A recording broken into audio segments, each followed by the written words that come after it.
ஒன்றும் பயப்பட வேண்டாம். 90 வயசு வரைக்கும் உயிரோடு தான் இருப்பாரு. எந்த ஆபத்தும் கண்டமும் கிடையாது. இவர் தான் மற்றவங்களுக்கு எவனா இருப்பாரே தவிர இவருக்கு யாரும் எவனா வர முடியாது. பயம் குழப்பம் எதுவும் வேண்டாம். பாத்தீங்களா சார், 90 வயசு வரைக்கும் உங்களுக்கு எதுவுமே இல்லை. ஆயுசு கெட்டி.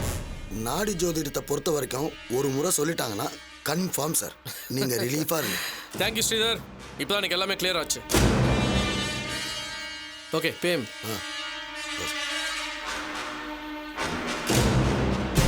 ஓகே அந்த அமௌண்ட் ஃபுல்லாக கொடுத்துருங்க. சாமி அவர்கிட்ட கொடுங்க. ஓகே வரேன் சாமி. Thank you sir. ரொம்ப நன்றி. வாங்க. ஸ்ரீதர், இனிமேல் நான் எந்த கனவு நினச்சி பயப்பட போகிறதில்ல. என்னோட கனவு பயம் எல்லாத்துக்கும் பக்கா ஒரு தெளிவு கொடுத்துட்டு இந்த ஜோசியர். நான் உங்களுக்கு தான் தேங்க் பண்ணி ஆகணும். Thank you so much man. Sir எனக்கு எதுக்கு சார் தேங்க்ஸ் எல்லாம் சொல்லிட்டு? கனவு பற்றி சொல்லி பயமுறுத்தியே உங்களை மென்டல் ஆக்கிடுவாங்க போல இருக்கு உங்கள் ஒய்ஃப். அதுலேருந்து உங்களுக்கு ஒரு ரிலீஃப் கிடைக்கட்டுமே தான் கூப்பிட்டு வந்தேன். இனிமேல் நீங்கள் தைரியமாக இருக்கலாம் sir. Yes come let's go. Okay sir.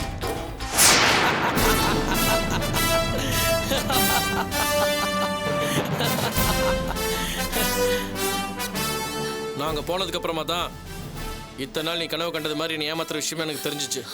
இனிமேல நீ வராத கனவு வந்ததா சொல்லி என்ன பயமுறுத்தணும்னு நினைச்ச, ஏமாத்தணும்னு நினைச்ச. இனிமேல் நான் பயப்படும் போறதில்ல, ஏமாற போறதும் இல்லை. ஐயோ சத்தியமா சொல்றீங்க? நான் ஒன்னும் வராத கனவு வந்ததா சொல்லல. உண்மையாவே நான் கண்ட கனவு தான் சொன்னேன். உங்களை பயமுறுத்தி நான் என்னங்க பண்ண போறேன்? நான் தான் ஹாஸ்பிட்டல்ல இருந்து வந்த உடனே சொன்னேனே, உங்களை எதிர்த்து என்னால ஒன்னும் பண்ண முடியாதுன்னு. மறுபடியும் ஏங்க என் மேல சந்தேகப்படுறீங்க? என்ன நம்புங்க. உன்னுடைய பர்ஃபார்மன்ஸ்லாம் என்கிட்ட வேணாம். உன் நடிப்பை நம்ப நான் தயாரா இல்ல. ஐயோ நான் நடிக்கலங்க, உண்மையதான் சொல்றேன். என்னால உங்களை எதிர்த்து ஒன்னும் பண்ண முடியாது. அது அனுபவபூர்வமா நான் புரிஞ்சுக்கிட்டேன். அதான் நான் சரண்டர் ஆயிட்டேன். என்ன நம்புங்க. How can I trust you? லாரியில் ஆக்சிடென்ட் ஆகி ஹாஸ்பிட்டல் அட்மிட் ஆயிருந்தப்போ மயக்கம் தெளிஞ்ச உடனே எனக்கு என்ன ஆச்சு ஏதாச்சுன்னு கூட பார்க்காம போலீஸ் ஸ்டேஷனுக்கு ஓடினவு தானே நீ. திடீர்னு என்கிட்ட சரண்டர் ஆனப்போ நான் கொஞ்சம் யோசிச்சிருக்கணும். ஆனா நான் நம்பிட்டேன். லுக்கியா, இது வரைக்கும் நீ கண்ட 2 கனவு பழிச்சிருச்சு. அதனால நீ இப்ப கண்டதா சொன்ன கனவு உண்மையாயிடுமோ நானும் பயந்துட்டேன். ஆனா இப்ப எனக்கு நல்லா தெரிஞ்சு போச்சு.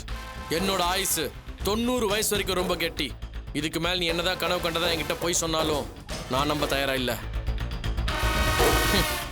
இதுக்கு மேல் நீ வெரைட்டி யோசிக்கிறத விட்டுட்டு வெரைட்டி எனக்கு சமைச்சு போடு. அதை நான் சாப்பிட்டு என்ஜாய் பண்றேன். Okay, good night.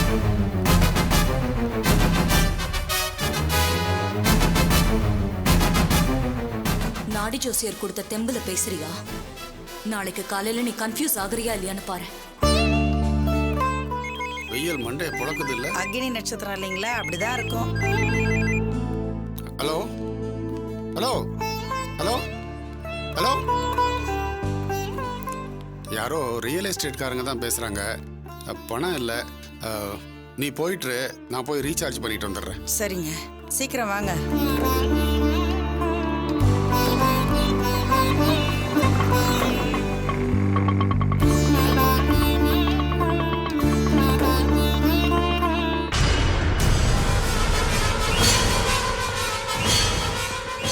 ஏய் நந்தினி, இங்க வா.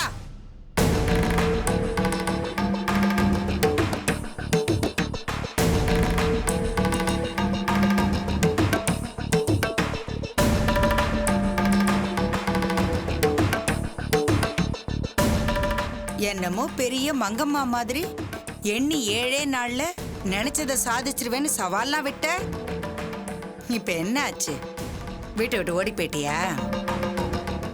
எந்த மாப்பிள்ள உன்னை வீட்டுக்கு கூட்டிட்டு போய் தங்க வச்சாரோ அதே மாப்பிள்ள உன்னை வீட்டை விட்டு ஒதுக்கி வச்சிட்டாரு பாத்தியா? அதுதாண்டி தெய்வ சக்திங்கிறது. நீதிக்கும் நேர்மைக்கும் கிடைச்ச வெற்றி, நல்லதுக்கு கிடைச்ச வெற்றி. சும்மா இல்லடி, பெத்த மனசு. என் பொண்ணு அர்ச்சனா வாழ்க்கையில நல்லா இருக்கணும், அவளுக்கு ஒரு நல்ல வாழ்க்கை அமையணுங்கிறதுக்காக நான் எப்படி எல்லாம் கஷ்டப்பட்டிருக்கேன் தெரியுமா? அதனாலதான் ஓ சூழ்ச்சியால அவ வாழ்க்கை கெட்டு போயிடக்கூடாதுன்னு தெய்வமே கதின்னு நான் போய் கோயில்ல கிடந்தேன். 7 நாள்ல நீ அந்த வீட்டை விட்டு வெளியில போற வரைக்கும் அம்மனே கதின்னு நான் கடுமையா விரதம் இருந்தேன். தெய்வம் என் பக்கம் இருந்ததுரி. அதனாலதான் 7 நாள்ல உன்னை அந்த வீட்டை விட்டு வெளியே அனுப்பிடுச்சு. நீ அந்த வீட்டை விட்டு வெளியே போயிட்டேன்னு தகவல் தெரிஞ்சதுக்கு அப்புறம் தான் நான் கோயிலை விட்டு என் வீட்டுக்கு போனேன். இப்ப புரிஞ்சுதா அந்த தெய்வத்தோட சக்திய, இந்த தாயோட சக்திய?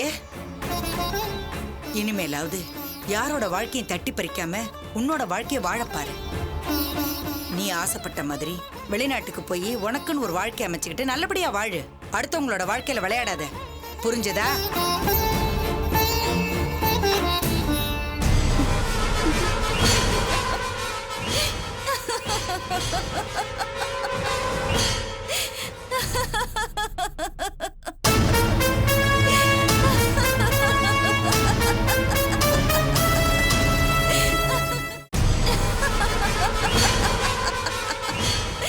நிறுத்திரி.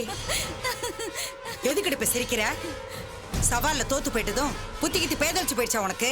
மரியாதைக்குரிய சிவகாமி அம்மா, இது புத்தி பேதலிச்சதுனால வந்த சிரிப்பு இல்ல.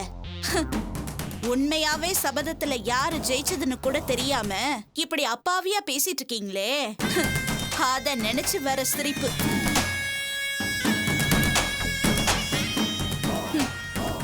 என்ன பாக்குறீங்க? நான் அந்த வீட்டை விட்டு போயிட்டதுனால சபதத்துல தோத்து போயிட்டேன்னு நினைச்சிட்டீங்களா? தப்பு சிவகாமி. நான் நந்தினி. உங்ககிட்ட சபதம் போட்ட மாதிரியே எண்ணி 7 நாள்ல கில்லி கில்லி மாதிரி ஜெயிச்சுட்டு அதுக்கப்புறம் தான் அந்த வீட்டை விட்டு வெளியில வந்திருக்கேன். என்னமோ நான் தோத்துட்ட மாதிரியும் தெய்வ சக்தி உங்களை காப்பாத்தின மாதிரியும் நீதி நேர்மை நியாயம்னு வசனமா அடுக்கிக்கிட்டே போறீங்க. ஏய், என்னடி உளர்ற? நான் ஒண்ணும் உளரல. அந்த 7 நாளும் நான் உங்க மாப்பிள்ளையோட அந்த வீட்டுல தானே இருந்தேன். அப்ப ராத்திரி பகலு வினாடிக்கு வினாடி அங்க என்னெல்லாம் நடந்துட்டு இருந்ததுன்னு நீங்க என்ன கண்ணுல விளக்கண வீட்டை பாத்துட்டு இருந்தீங்க? எனக்கும் உங்க மாப்பிள்ளைக்கும் நடந்த அந்த அந்தரங்கமான விஷயத்த நாங்க 2 பேரும் சொன்னா தவிர வேற யாருக்கு என்ன தெரிய போகுது? உங்க பொண்ணு அர்ச்சனாவையும் சேர்த்து தான் சொல்றேன். 7 நாளே நான் வீட்டை விட்டு போயிட்டேன்னு அவ்வளவு சந்தோஷப்படுறீங்களே, நான் ஏன் போனேன்னு தெரியுமா? செல்வமே என்ன கூட்டிட்டு போய் தனியா எதுக்காக பிளாட் எடுத்து தங்க வச்சிருக்காருன்னு புரியுதா? உங்ககிட்ட போட்ட சபதத்துல நான் ஜெயிச்சுட்டேன். அந்த உறுத்தல் தாங்க முடியாம தான் செல்வமே என்ன தனியா வீடு எடுத்து தங்க வச்சிருக்காரு.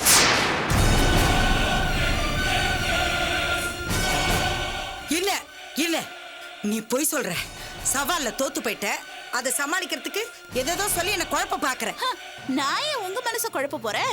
உண்மையிலேயே சவால்ல ஜெயிச்சது நான் தான். நடந்ததை நினைச்சு செல்வம் துடியா துடிக்கிறத என்னால பார்க்க முடியல. அதனாலதான் நானே வெளியில போய் தங்குறேன்னு சொன்னேன். அதுக்கப்புறம் தான் செல்வம் என்ன தனியா கூட்டிட்டு போய் தங்க வச்சாரு. ஒருவேளை நான் சொல்றதுல உங்களுக்கு நம்பிக்கை இல்லைன்னா உங்க மாப்பிள்ளை செல்வத்துக்கிட்டே போய் விசாரிச்சு பாருங்க. நான் வெளிநாடு போறதுக்காக தான் தனியா வீடு எடுத்து தங்கி இருக்கிறதா உங்க பொண்ணு அர்ச்சனா, ஏன் உங்க மாப்பிள்ளை கூட அப்படிதான் நினைச்சிட்டு இருக்காரு. ஆனா நான் வெளிநாடு போக போறது இல்ல. என்ன வெளிநாட்டுக்கு அனுப்புற சக்தி நீங்க கும்பிடுற அந்த தெய்வத்துக்கே கிடையாது.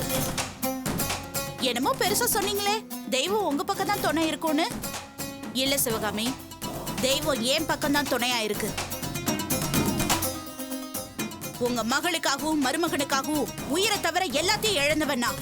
அதுக்காக தான் அந்த தெய்வம் இப்படி ஒரு சந்தர்ப்பத்தை உருவாக்கி கொடுத்திருக்கு. இன்னும் கொஞ்ச நாள்ல உங்க பொண்ணு கழுத்துல இருக்கிற தாலி ஏன் கழுத்துக்கு வரும்.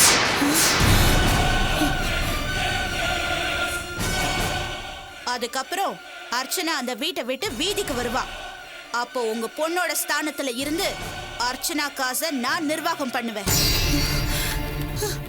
நீங்க எது நடக்க கூடாதுன்னு நினைச்சீங்களோ அத நான் நடத்தி காட்டுவேன். அப்பதான் இந்த ஊர் உலகத்துக்கு தெரியும் ஜெயிச்சது யாரு, இந்த நந்தினி யாருன்னு. வரட்டுமா?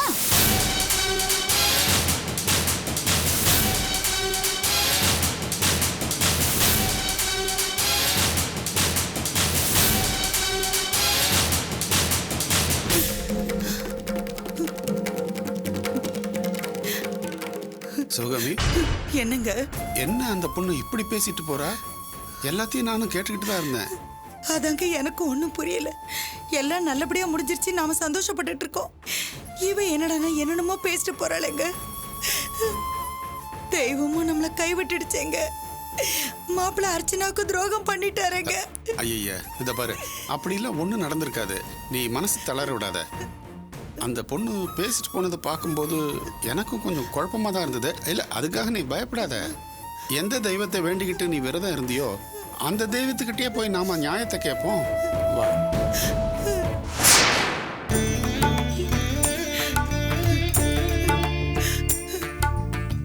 அம்மா, தாயே, நீ ஏன் கதின்னு தானே என் பொண்ணு வாழ்க்கையை காப்பாத்தி கொடுன்னு உன் கோவிலே வந்து நான் விழுந்து கிடந்தேன். அப்படி நான் செஞ்ச பூஜை புனஸ்காரத்துக்கெல்லாம் பலன் இல்லாம போயிடுச்சா, இல்ல உனக்கு தான் சக்தி இல்லாம போயிடுச்சா? காலை சுத்தின பாம்பு மாதிரி என் பொண்ணோட வாழ்க்கைய அந்த பொண்ணு நந்தினி சுத்தி கிடக்குறா. அவகிட்ட இருந்து என் பொண்ணு வாழ்க்கையை காப்பாத்தி கொடுன்னு தானே 7 நாள் உன் கோவில்லையே கடுமையா நான் விரதம் இருந்தேன். என் புள்ள வினோத் வந்து என்னை கூப்பிட்டான். என் 2வது பொண்ணு புத்தி சுவாதீனம் இல்லாத கிடக்குறா, அவளை வந்து பாருன்னு என் வீட்டுக்காரர் என்னை வந்து கூப்பிட்டாரு. இவங்க யார் கூப்பிட்டுமே நான் போகாம நீ ஏன் கதின்னு கிடந்தேனம்மா. அதுக்கு எந்த பிரயோஜனமும் இல்லாம போயிடுச்சா? இன்னைக்கு அந்த பொண்ணு நந்தினி என் முகத்துக்கு நேராவே சவால்ல நான் ஜெயிச்சு காட்டிட்டேன். உன் பொண்ணு வாழ்க்கையை நான் பங்கு போட போறேன், அவ வாழ்க்கையை நான் நாசமாக்க போறேன்னு சவால் விடுறாள. அவ சொன்ன மாதிரி நடந்துருமோன்னு எனக்கு பயமா இருக்குமா. அம்மா தாயே,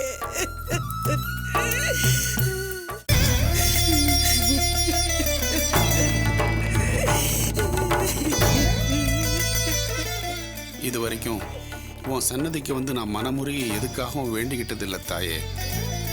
தாய் அப்படின்னா என்ன அர்த்தம்னு உனக்கு தெரியும். குழந்தைங்களோட கஷ்டத்தை தீக்கிறவ தான் தாய்.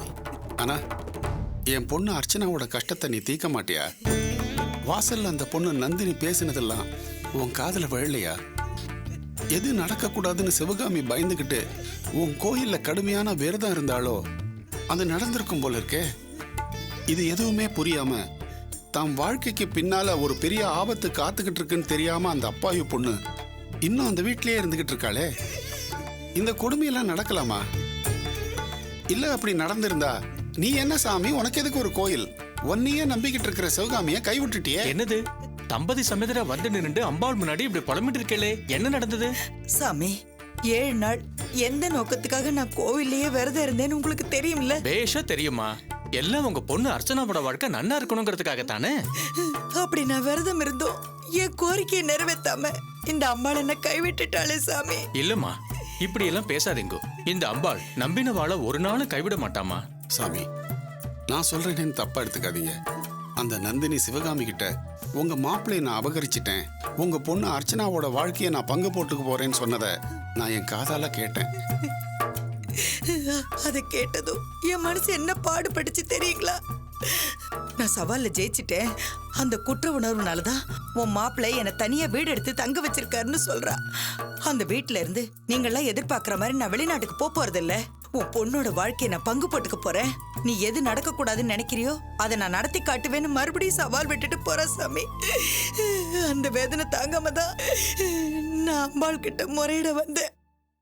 ஒரு ஆசாமியோட பேச்ச கேட்டு சாமியை சந்தேகப்படலாமா? அந்த பொண்ணு சொன்னதுக்கு என்ன ஆதாரம் இருக்கு? அந்த பொண்ணு சொன்னது அத்தனையும் உண்மைதான்னு உங்களால உறுதியா சொல்ல முடியுமா? அப்படி எதுவுமே நடக்காம அவ எதுக்காக போய் சொல்லணும்? அடுத்தவங்க வாழ்க்கையை தட்டி பறிக்க நினைக்கிறவங்க எந்த பொய்யும் சொல்லுவாங்க. எங்க தான் தோத்து போனத ஒத்துக்கிறதுக்கு பயந்துண்டு தான் ஜெயிச்ச மாதிரி உங்களை குழப்பிருக்கலாம் இல்லையா? என்ன சாமி சொல்றீங்க? நான் காலங்காலமா இந்த அம்பாலோட காலடியில இருக்கிறவன். என் மனசுல பட்டதை நான் சொல்றேன். உங்க மாப்பிள்ள எந்த தப்பும் பண்ணல, உங்க பொண்ணோட வாழ்க்கைக்கு எந்த பங்கமும் வரல. அந்த நந்தினி பொய் தான் சொல்லியிருக்கா. நீங்க சொல்ற மாதிரிதான் இருக்கணும்னு நானும் ஆசைப்படுறேன் சாமி. ஆனா ஒரு விஷயம் என் மனசுல நெருடலா இருக்கு.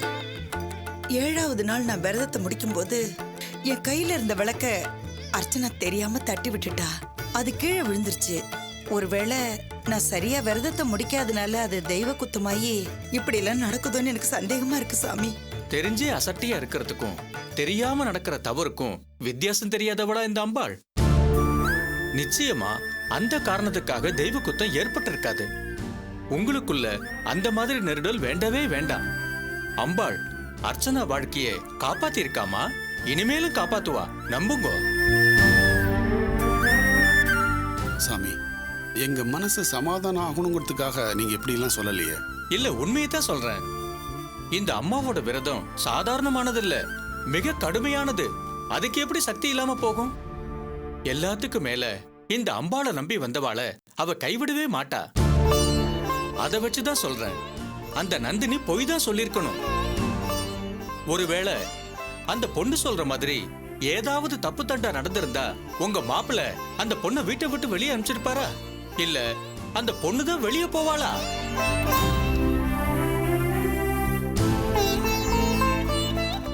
நேக்கு என்னமோ அந்த பொண்ணு பொய் சொல்லிருக்கான்னு தான் தோணுது. நம்பிக்கை வைங்கோ. கோவில் பூஜை புனஸ்காரம் இதெல்லாம் கடவுள் இல்ல, நம்பிக்கைதான் கடவுள். நம்பிக்கை வைங்கோ.